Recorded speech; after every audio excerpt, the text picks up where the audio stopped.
ಸ್ವಲ್ಪ ಕೆಲಸ ಇತ್ತು, ಅದಕ್ಕೆ ಬಂದಿದ್ವಿ ನಾನು ನನ್ನ ಹಸ್ಬೆಂಡ್ ಇಬ್ಬರೇ. ಸೊ ಇವತ್ತು ಅವ್ರ ಮನೆಯವ್ರಿಗೆಲ್ಲ ರೆಸ್ಟು. ಅವ್ರು ಸ್ವಲ್ಪ ದನ ನೀರು ಕುಡ್ಸೋದಕ್ಕೆ ಅಂತ ಹೇಳ್ಬಿಟ್ಟು ಹೋದರು. ನಾನು ಹಾಗೆ ಇಲ್ಲಿ ನಿಂತ್ಕೊಂಡು ಒಂದು 5 ಮಿನಿಟ್ಸ್ ವಿಡಿಯೋ ಮಾಡೋಣ.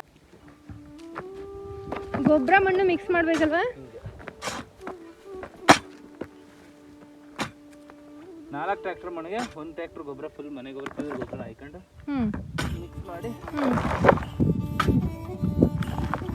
ಇಲ್ಲೇ ಮಾಡಿದ್ರೆ ಮಾಡಿಲ್ಲ, ಎಲ್ಲ ಕುತ್ಕೊಂಡು ಮಾಡಿದ್ರೆ ತುಂಬ್ಕೊಂಡು ಅಲ್ಲೇ ಕುತ್ಕೊಂಡು ಮಾಡೋಣ ಬನ್ನಿ. ಎಷ್ಟಾಗುತ್ತೆ ಒಂದು ಇದಕ್ಕೆ ಒಂದು ತೋರಿಸಿ ಹೆಂಗೆ ಮಾಡೋದಂತ ಹೇಳ್ಬಿಟ್ಟು ಆಮೇಲೆ ನಾನು ಮಾಡ್ತೀನಿ.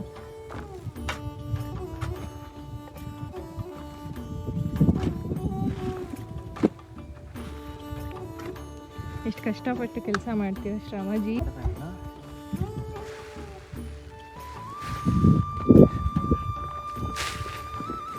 ಏನೋ ಅಡಿಕೆ ಏನಕ್ಕೆ ಹಾಕೋದು?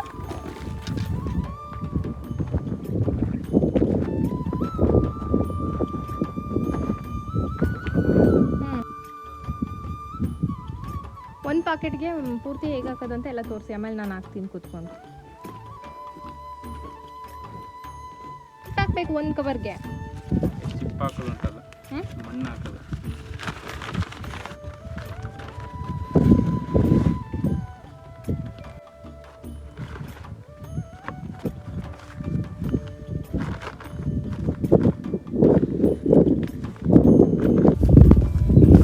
ಮಣ್ಣು ಹಾಕೊಂಡು ಸ್ವಲ್ಪ ಹಾಕಿ ಇಷ್ಟು ಮಣ್ಣು ಹಾಕ್ಬಿಟ್ಟು ಹೆಬ್ಬೆಳ್ಳಲ್ಲಿ ಹಿಂಗೆ ಜಾಗ ಮಾಡಿ ಗಡಿಗೆ ತಗೊಂಡು ಇಟ್ಟು ಅಷ್ಟೇ. ಬೇಕಂದ್ರೆ ಏನು ಗೊತ್ತಾಯ್ತು. ಹಾಕಿ ಇಲ್ಲಿ ಇಟ್ಟಿದ್ರೆ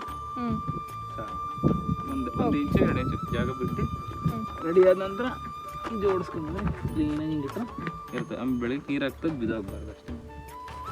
ಓಕೆ.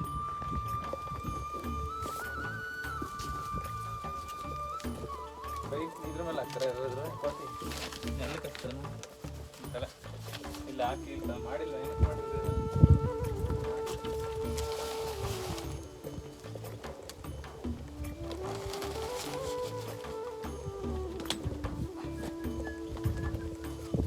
ನೀವು ಹೇಳಿ ಚೆನ್ನಾಗಿದೆ. ಆರಾಮಾಗಿ ಕಂಫರ್ಟಬಲ್ ಕುತ್ಕೋಬೋದಲ್ವಾ?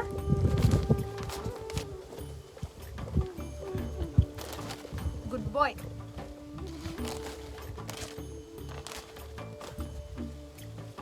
ಇದರಲ್ಲಿ ಒಣಗಿರವೆಲ್ಲ ಇದಾವಲ್ಲ ಅವು ಹಿಂಗೆ ಸ್ಟ್ರೈಟ್ ಆಗಿ ಹಿಂಗೆ ತಾನೆ ಟೋಪಿ ಮೇಲೆ ಇದ್ರದ್ದು ಕ್ಯಾಪ್ ಮೇಲೆ ಬರಂಗೆ ಇಡ್ತಾ ಇದ್ದೀನಿ.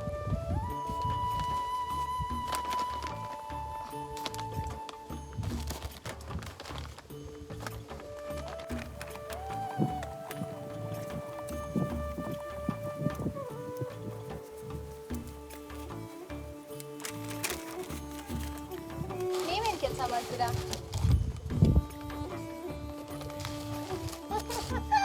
ನಾನು ಹೆಂಗ್ ಮಾಡ್ತೀನಿ ಚೆಕ್ ಮಾಡ್ತೀರಾ? ಈ ವಿಡಿಯೋ ನಮ್ಮ ಮನೇಲಿ ನೋಡ್ತಾ ಇರ್ತಾರೆ. ನನ್ನ ಮಗಳಂಗೆ ಕರ್ಕೊಂಡೋಗಿ ಏನೆಲ್ಲ ಕೆಲಸ ಮಾಡಿಸಿ ನಾನು ನಳೆಮಯ್ಯ ಅಂತ ನಮ್ಮ ಅಪ್ಪಂಗೆ ತೋರಿಸ್ಲಿಲ್ಲ ಅಂದರೆ ಕೇಳಿ. ನಮ್ಮ ಅಪ್ಪನ ನೋಡ್ಬಿಟ್ಟು ನನ್ನ ಮಗಳು ಇಷ್ಟು ಚೆನ್ನಾಗಿ ಕೆಲಸ ಮಾಡ್ತಾಳ ಅನ್ಕೊಳ್ತಲ್ಲ.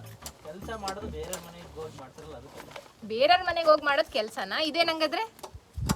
ಇದು ಸೇವೆ, ನಮ್ಮ ಸೇವೆ.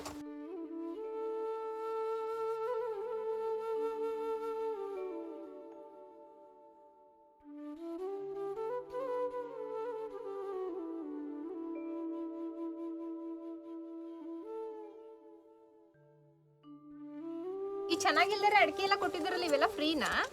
ಎಲ್ಲ ದುಡ್ಡು, ಎಲ್ಲ ಚೆನ್ನಾಗಿದೆ. ಇದೆಲ್ಲ ಮತ್ತೆ ಹಿಂಗಿದೆ ತೊಂದ್ರೆ ಇಲ್ಲ. ಹಾಕಿ ಮೇಲ್ಗಡೆ ಮಾಡೇ ಹಾಕ್ಬೇಕು ನೀನು ಅದನ್ನ.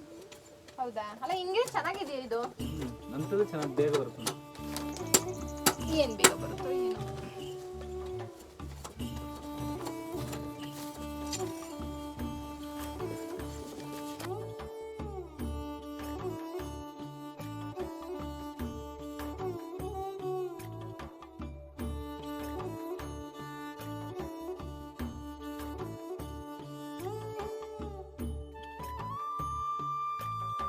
ಸ್ಕೂಟಿ ತಂದ್ಬಿಟ್ರೆ ನೀನು ಆರಾಮಾಗಿ ಹೋಗ್ಬೋದಾಗಿತ್ತು. ನನಗೆ ಸ್ಕೂಟಿ ಬೇಡ, ಅವಶ್ಯಕತೆ ಇಲ್ಲ. ಏನು ಸುಮ್ಮನೆ ಬೇರೆ ಕಡೆ ಪೋಸ್ಟಿಂಗ್ ಹೋದ್ಮೇಲೆ ಸ್ಕೂಟಿ ಇಲ್ಲ ಬಿಟ್ಟೋಗೋದು ವೇಸ್ಟ್ ಆಗಲ್ವಾ? ಮತ್ತೆ ಸುಮ್ಮನೆ ಅದಕ್ಕೆ ಬೇರೆ 1 ಲಕ್ಷ ವೇಸ್ಟು. ಎಷ್ಟು ಹೇಳ್ದವನು ಅಂತ ಒಂದು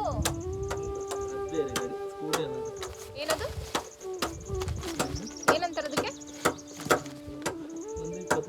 120 ಅದು. ನಾನಿಲ್ಲಿ ಅಡಿಕೆ ಎಲ್ಲ ಹಾಕಿ ಅದು ಮೊಳಕೆ ಬರೋದಕ್ಕೆ ಎಲ್ಲನೂ ಪ್ಯಾಕ್ ಮಾಡ್ತಾ ಇದ್ದೀನಿ.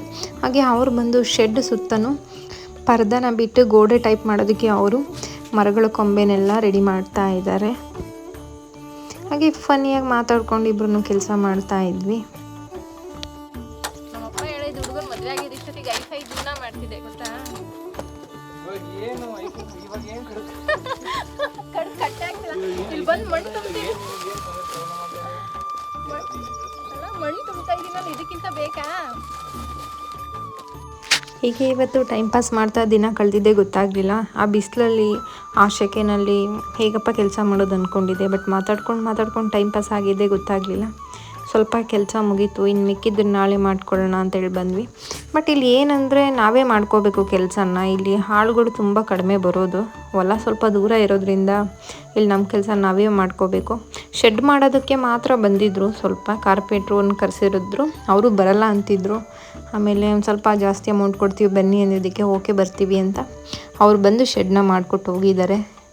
ಇನ್ನು ಬಾಕಿ ಕೆಲಸ ಎಲ್ಲ ನೋಡಬೇಕು, ಬರ್ತಾರಾ ಏನು ಅಡಿಕೆ ಹಾಕೋದಕ್ಕೆ ಅಂತ ಹೇಳಿಬಿಟ್ಟು. ಬಟ್ ನಾನು ನನ್ನ ಕೈಲಿ ಸ್ವಲ್ಪ ಮಾಡ್ತೀನಿ, ನೀನು ಕುತ್ಕೊಂಡು ಟೈಮ್ ಪಾಸ್ ಮಾಡಬೇಕಲ್ಲ ಅಂತ ಹೇಳಿಬಿಟ್ಟು ನಾನೊಂದು ಸ್ವಲ್ಪ ಅಡಿಕೆನ ಹಾಕ್ಕೊಡ್ತೀನಿ ಅಂತ ಹೇಳಿ ಹಾಕ್ಕೊಡ್ತಾ ಇದ್ದೀನಿ. ಅವ್ರು ನಿನಗೆ ಬರಲ್ಲ ಬೇಡ ಬಿಡು ಅಂತಿದ್ರು. ಬಟ್ ಇಲ್ಲ ಓಕೆ ಮಾಡ್ತೀನಿ ಅಂತ ಹೇಳಿಬಿಟ್ಟು ನಾನೇ ಮಾಡ್ತಾಯಿದ್ದೀನಿ. ಆಮೇಲೆ ಅವ್ರು ಒಂದು ಸಲ ಬಂದು ಚೆಕ್ ಮಾಡ್ತಾ ಇದ್ದಾರೆ ಇಲ್ಲಿ ನಾನು ನೀಟಾಗಿ ಮಾಡ್ತಿದ್ದೀನೋ ಇಲ್ವೋ ಅಂತ ಹೇಳಿಬಿಟ್ಟು.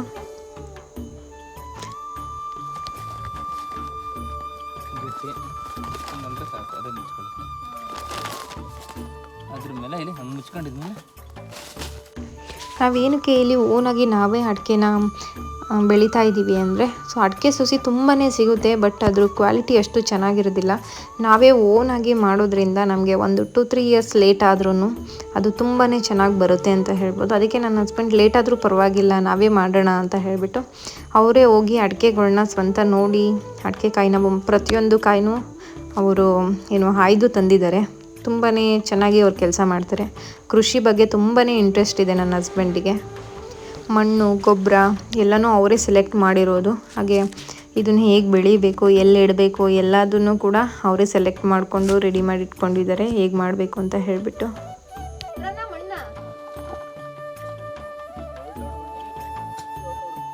ಮಣ್ಣು ನಿಮ್ದೇ ತಾನೆ? ಮಣ್ಣು ನಿಮ್ದೇ ಅಲ್ವಾ?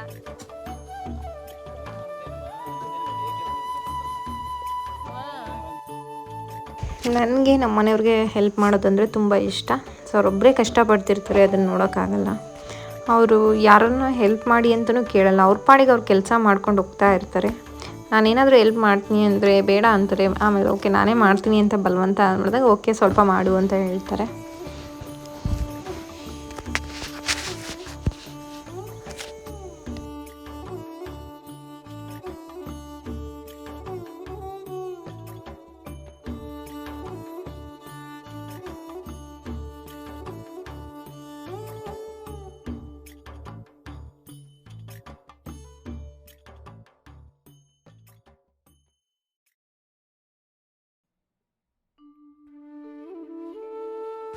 ಆ್ಯಕ್ಚುಲಿ ಇವತ್ತು ಏನಾಯಿತು ಗೊತ್ತಾ, ದನನ ನೀರು ಕುಡಿಸೋದಕ್ಕೆ ನಾವೇ ಹೋಗ್ತೀವಿ ಅಂತ ಬಂದ್ವಿ. ಆಲ್ಮೋಸ್ಟ್ 1:30 ಟೈಮ್, ಅದು ತುಂಬಾ ಬಿಸಿಲಿತ್ತು.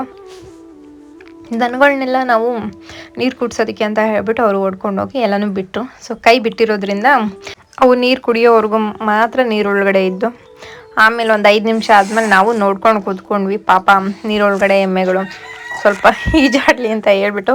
ಬಟ್ ಅವು ಹೊರಗಡೆ ಬಂದಮೇಲೆ ಕೈಗೆ ಸಿಗಲಿಲ್ಲ. ಒಂದೊಂದು ಎಮ್ಮೆನ 3 ಕಿಲೋಮೀಟರ್ ಅಷ್ಟು ದೂರ ಎದ್ರುಕೊಂಡು ಓಡೋಗ್ಬಿಟ್ಟು ಆಮೇಲೆ ಹೇಗೆ ಇಟ್ಕೊಂಡು ಬಂದರೋ ಗೊತ್ತಿಲ್ಲ. ಡೈಲಿ ಇಟ್ಕೊಳ್ಳೋದ್ರಿಂದ ಈ ರೀತಿ ಪ್ರಾಬ್ಲಮ್ ಆಗಲ್ಲ ಅನ್ಕೋತೀನಿ. ಯಾವಾಗಲೂ ಒಂದ್ಸರಿ ಅಂದರೆ ಅವು ನನ್ನನ್ನು ನೋಡಿರಲಿಲ್ಲ ಅನ್ಕೋತೀನಿ, ಇವ್ರೂ ನೋಡಿಲ್ಲ. ಇನ್ನೇನು ನಮ್ಮಿಬ್ರೂ ನೋಡಿ ತುಂಬಾ ಎದ್ರುಕೊಂಡು ಓಡೋಗಿದ್ದಾವೆ. ಇವನ್ನ ಯಾವಾಗಲೂ ನಮ್ಮ ಮಾವನೇ ಮೇಂಟೈನ್ ಮಾಡೋದು. ಅವರೇ ನೋಡ್ಕೊಳ್ಳೋದು. ಅವ್ರನ್ನ ಬಿಟ್ಟರೆ ಇನ್ಯಾರೂ ಹತ್ರ ಹೋಗೋದಿಲ್ಲ ಜಾಸ್ತಿ. ಹಾಗಾಗಿ ಇವು ಅವ್ರಿಗೇ ರೂಢಿಯಾಗಿಬಿಟ್ಟಿದ್ದಾವೆ.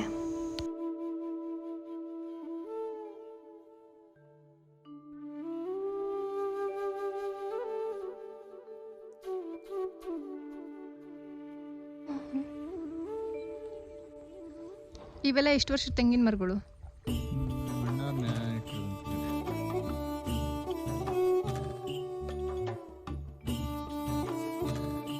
ಹಾಗೆ ಈ ವ್ಲಾಗ್ ನಿಮಗೆ ಇಷ್ಟ ಆದರೆ ಸಬ್ಸ್ಕ್ರೈಬ್ ಮಾಡ್ಕೊಳ್ಳಿ ಅಂತ ಹೇಳ್ತಾ ಇವತ್ತಿನ ವ್ಲಾಗ್ನ ಮುಗಿಸ್ತಾ ಇದ್ದೀನಿ. ಟೇಕ್ ಕೇರ್, ಬಾಯ್ ಬಾಯ್.